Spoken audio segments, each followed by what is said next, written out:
Hello everyone, welcome back.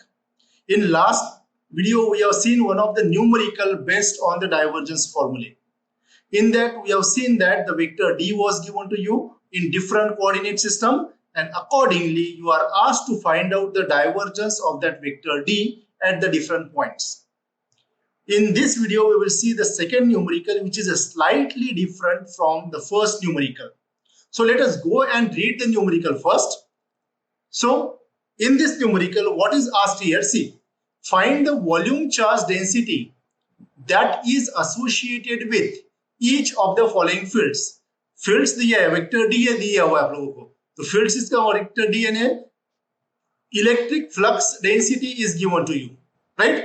तो vector D अलग अलग कोऑर्डिनेट सिस्टम में आप लोगों को दिया हुआ है. If you observe this very carefully, this vector D it is given to you in Cartesian coordinate system, right? ये अगर आप देखते हो यूनिट वेक्टर ए आर दिया हुआ है, यूनिट वेक्टर ए आर, यानी इसका मतलब this is spherical not spherical coordinate system.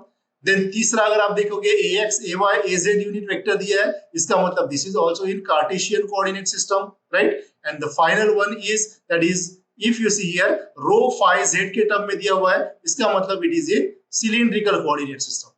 So vector D is given to you in different coordinate system and you are asked to find out the volume charge density. अभी volume charge density जो है, अगर मैं vector D का divergence अगर मैं ले लेता हूं, right? So that will give me the volume charge density. यानी volume charge density is always the divergence of vector D. So that's why यहाँ पे मैंने लिखा के दिया the volume charge density rho V is equals to divergence of vector D. तो vector D आपको दिया हुआ है, उस वेक्टर डी का डाइवर्जेंस अगर लेता हूं मैं अलग अलग कोऑर्डिनेट सिस्टम में, तो आपको रो भी मिल जाएगा, राइट? तो we will solve it one by one. तो सबसे पहला मैं कंसीडर करता हूं that is vector D is equals to x y square. See x y square into unit vector a x plus y x square into unit vector a y plus z into unit vector a z coulombs per meter square. This is the unit of vector d. So if you see this equation, this is in terms of unit vector ax, unit vector ay, unit vector az.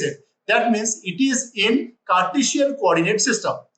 So divergence का formula अगर आप देखते हो इन Cartesian coordinate system, already इसके previous video में मैंने तीनों formulas आपको लिखा के दिए थे और एक्सप्लेन भी कर दिया था आपको कि क्या करना है, राइट? तो यहाँ पे in Cartesian coordinate system the rho v is equals to divergence of vector d, और डाइवर्जेंस का फॉर्मूला है हमारे पास del dx divided by del x plus del dy divided by dy plus del dz divided by dz. तो यहाँ पे dx dy और dz आया हुआ है. So that is the x component of vector d, dy is nothing but the y component of vector d and dz is nothing but the z component of vector d. अब ये कहां से मिलेगा? ये मिलेगा वेक्टर d से. Unit vector ax के साथ जो रहता है ये रहता है हमारे पास x component of vector d, जिसको बोलते हैं हम dx. यूनिट वेक्टर ay के साथ जो रहेगा, ठीक है, ये हो जाएगा हमारे पास y component of vector d, तो ये हो जाएगा dy. और यूनिट वेक्टर az के साथ जो रहेगा वो z कंपोनेंट, तो ये हो जाएगा हमारे पास dz, राइट? तो इस डाइवर्जेंस के फॉर्मूले में dx dy और dz आपको पुट कर देना है. तो देखिए यहाँ पे therefore rho v is equals to del by del x of dx कितना है हमारे पास xy स्क्वायर, इसलिए यहाँ पे मैंने xy स्क्वायर लिखा हुआ है, plus del by del y of dy, dy क्या है? y x स्क्वायर है, मैंने यहाँ पे लिख दिया है, plus del by del z of dz, तो dz कितना है? z, इसलिए यहाँ पे लिख दिया है. Now we have to differentiate this term xy square with respect to x. So y square will become constant, so y square and differentiation of x with respect to x is 1. So that's why ये term मिलेगा मुझे y square plus we have to differentiate this term with respect to y, तो इसका differentiation आएगा हमारे पास that is x square and y x square is constant and differentiation of y with respect to y is 1. तो into 1 हो जाएगा, तो लिखने की जरूरत नहीं, तो ये रहेगा मेरे पास x square and differentiation of z with z is 1. ये मुझे 1 मिला है. So this is the expression for volume charge density. अगर किसी पॉइंट अगर दिया और उस पॉइंट पे अगर आपको वॉल्यूम चार्ज डेंसिटी निकालने के लिए बोला है, तो उस केस में for example point P is given to you x y z suppose, right?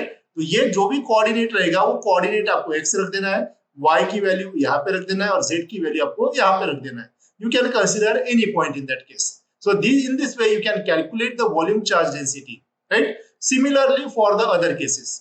दूसरा केस दिया हुआ है, देखिए दूसरे केस में क्या दिया हुआ है? वेक्टर डी दिया हुआ है आपको, but if you observe this vector D is given to you in spherical coordinate system, और स्फेरिकल कोऑर्डिनेट सिस्टम में सिर्फ एक कंपोनेंट दिया है AR.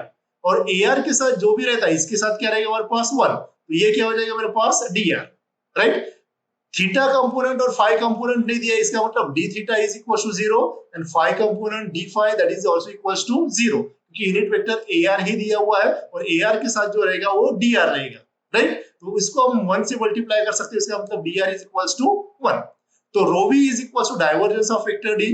हम डाइवर्जेंस का फॉर्मूला लिखेंगे, लेकिन अब कौन सी कोऑर्डिनेट सिस्टम में, it will be in the spherical coordinate system. तो स्फेरिकल कोऑर्डिनेट सिस्टम में डाइवर्जेंस का फॉर्मूला है हमारे पास, that is 1 divided by r square del by del r of r square dr plus 1 upon r sin theta del by del theta of sin theta d theta plus 1 upon r sin theta del by del phi of d phi।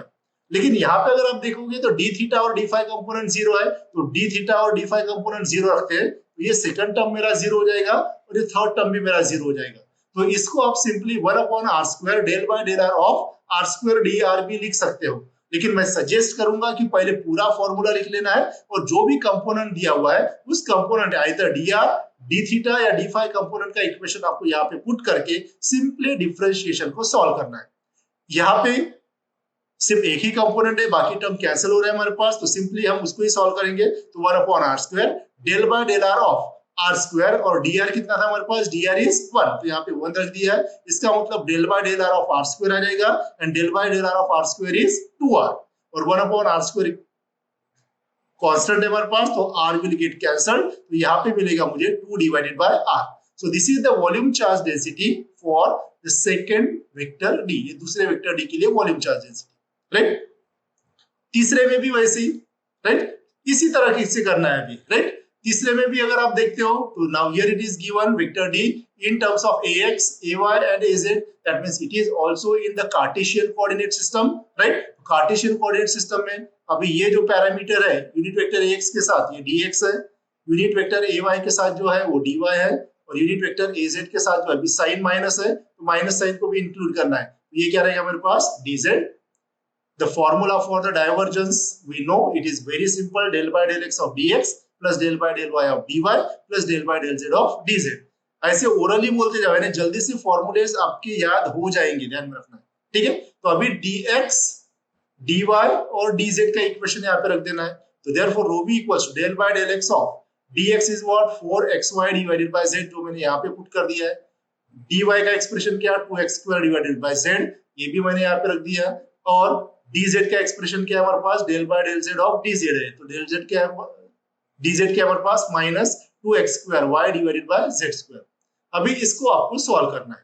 अभी we have to differentiate with respect to x, तो 4y divided by z आएगा इसका, ठीक है, क्योंकि 4y divided by z is constant, right, और differentiation of x with respect to x is 1, तो ये 4y डिवाइडेड बाय z आएगा। Now second term we have to differentiate with respect to y, there is no term of y inside this bracket, तो constant and the differentiation of constant will be 0, तो यहाँ पे रख दिया।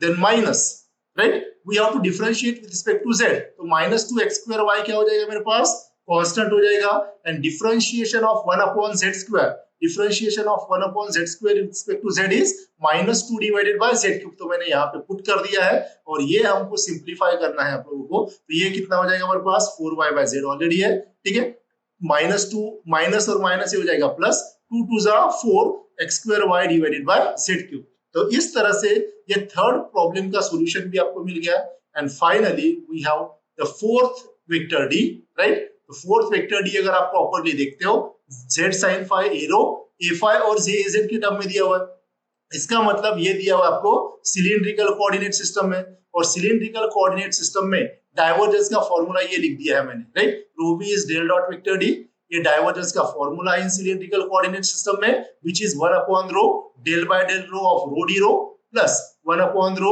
del by del phi of d phi plus del by del z of dz। तो यहाँ पे d rho, d phi और dz लगने वाला है, तो d rho क्या रहेगा हमारे पास, यूनिट वेक्टर a rho के साथ जो रहेगा वो रहेगा हमारे पास d rho, यानी ये हो जाएगा मेरे पास d rho, a phi के साथ जो रहेगा वो रहेगा हमारे पास d phi, राइट, और az के साथ जो रहेगा वो रहेगा हमारे पास dz, राइट। तो ये क्या कर देना है, यहाँ पे इस इक्वेशन में आपको रख देना है। तो यहाँ पे अगर आप देखते हो 1 upon rho del by del rho of, ठीक है, ये रो डबल हो गया, एक कैंसिल करना है, ठीक है, तो रो और डी रो क्या है हमारे पास z sin phi, तो यहाँ पे मैंने रख दिया, ठीक है, plus 1 upon rho del by del phi of d phi कितना है, d phi is z cos phi, right, plus del by del z of dz is rho sin phi. Now simple differentiation से जिसको differentiate करना है 1 upon rho. Now we have to differentiate with respect to rho. So z sin phi will become constant and differentiation of rho with respect to rho is 1. तो ये bracket में क्या बचेगा, rho sin phi, right, plus 1 upon rho. We have to differentiate with respect to phi. तो z will become constant, तो z वैसे ही आएगा and differentiation of cos phi with respect to phi is minus sin phi. तो ये हो जाएगा मेरे पास minus z sin phi. And here differentiation of rho sin phi with respect to z. So there is no term of z, so this is constant. So therefore differentiation of constant with respect to z is 0. तो अगर आप देखते हो यहाँ पे क्या मिलेगा, that is 1 upon rho z sin phi, और यहाँ पे क्या हो जाएगा माइनस साइन बाहर अगर निकाल लेता हूँ तो minus 1 upon rho z sin phi. तो एक पॉजिटिव है दूसरा निगेटिव है, तो ये मिलेगा मुझे rho is equals to 0. So in this way you can apply the divergence formula to find out the volume charge density. तो आइदर यही प्रॉब्लम आपको डाइवर्जेंस फाइंड करने के लिए बोल सकते हैं या वॉल्यूम चार्ज डेंसिटी फाइंड करने के लिए बोलते हैं. वॉल्यूम चार्ज डेंसिटी भी अगर बोलते हैं फाइंड करने के लिए, इसका मतलब आपको डाइवर्जेंस ही लेना है गिवन वेक्टर फील्ड का, right. So that's all for this numerical. Thank you very much.